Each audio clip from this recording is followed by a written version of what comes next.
As Europe's cities empty, the homeless are no longer invisible, but they are at risk of being forgotten.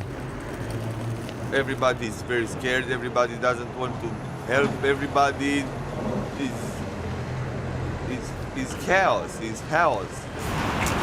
They're on the streets for many reasons: abuse, addiction, mental illness.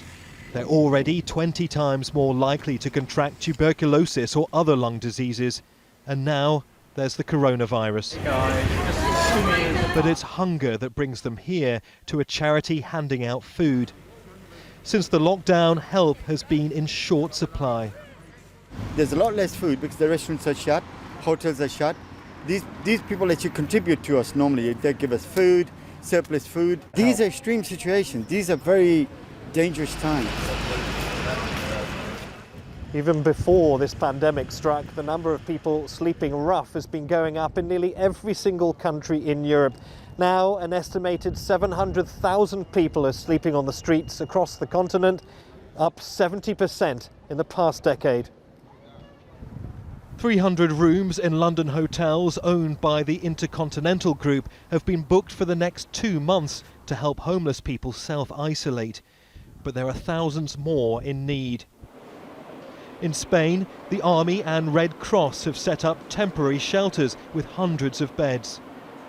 And here in the French town of Cannes, the film festival venue has opened its doors to the destitute. But these are only temporary solutions that aid workers fear could worsen the spread. I think we have to be really careful that we don't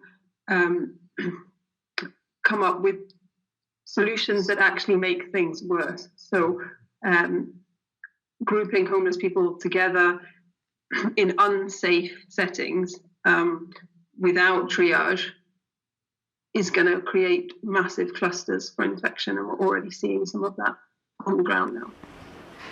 In the Italian city of Naples, locals have been filling baskets with food and lowering them from their balconies. Those who can are asked to put food in. Those who can't afford to eat are encouraged to help themselves. But Italian police have handed out fines to some homeless people for breaking curfews, despite many shelters cutting capacity or closing altogether. Across Europe, aid workers are urging authorities to show leniency. How can you stay at home, they ask, when you don't have one?